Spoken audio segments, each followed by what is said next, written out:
NCR में 27 अक्टूबर को दो युवतियां बदमाशों का निशाना बनी। एक युवती को तो स्नैचर के कारण अपनी जान से हाथ धोना पड़ा। पुलिस ने दोनों मामले में आरोपियों की तलाश की। दो एनकाउंटर हुए। लड़की की जान लेने वाले एक स्नैचर की एनकाउंटर में मौत हो गई। वहीं अपार्टमेंट में रेप की कोशिश करने वाले आरोपी के पैर में गोली लगी। योगी आदित्यनाथ के राज में एनकाउंटर के इस रिवाज पर राजनीतिक दल सवाल तो उठाते हैं, मगर आम जनता पुलिस की फैसला ऑन द स्पॉट के खिलाफ खुले तौर पर विरोध नहीं कर रही है।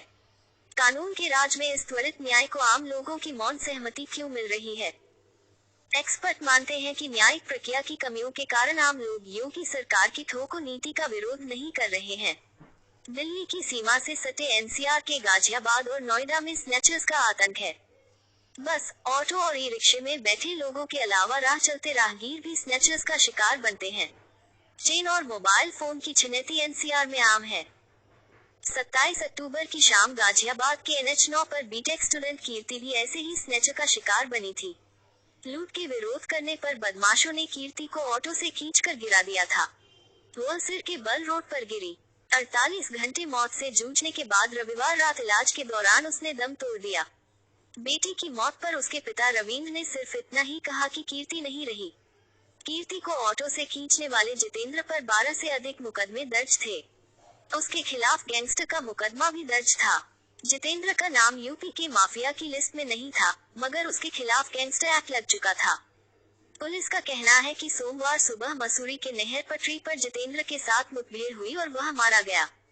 जितेंद्र की मौत की खबर के बाद किसी ने एनकाउंटर पर सवाल नहीं उठाया। दूसरा पहलू यह है कि कई लोगों ने आम चर्चा में इसे कीर्ति का इंसाफ बताया। पुलिस एनकाउंटर के समर्थन में लोगों का मौन दरअसल जुडिशियल सिस्टम के खिलाफ यह आम लोगों का गुस्सा है। जुडिशियल सिस्टम में अपराध के लिए सजा लंबी प्रक्रिया के बाद मिलती है। इसका फायदा समाज के अराजक तत्व उठाते हैं। बड़े अपराध में भी आरोपी को बेल मिल जाती है। सिस्टम अगर जल्द फैसले देता तो लोग एनकाउंटर का विरोध जरूर करते। योगी आदित्यनाथ की सरकार आने के बाद बड़े अपराधियों को सजा होने लगी। योगी जानते हैं कि जनता को खुश कैसे करना है। ग्रेटर नोएडा में 27 अक्टूबर की दोपहर ऑनलाइन कंपनी के डिलीवरी बॉय ने सोसाइटी में युवती के साथ रेप की कोशिश की थी।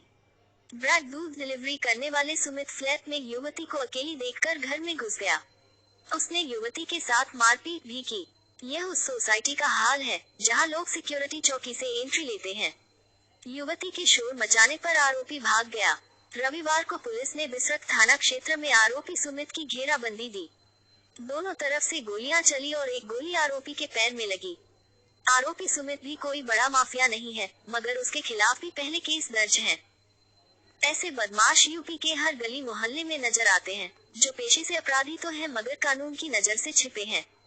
जब भी आम लोगों का ऐसे बदमाशों से सामना होता है, वह मन महसूस कर रह जाते हैं। इन अपराधियों पर काबू पाना पुलिस के लिए आसान नहीं है। यूपी की राजनीतिक और सामाजिक ताने बाने पर नजर रखने वाले योगेश मिश्रा का कहना है कि जब लोगों को छुटभइये बदमाशों का एनकाउंटर की जानकारी मिलती है, तो वह अपने गुस्से के कारण इसका समर्थन करते हैं। योगी आदित्यनाथ की सरकार के दौरान 2017 से मई 2023 के बीच 10,000 से अधिक एनकाउंटर हुए।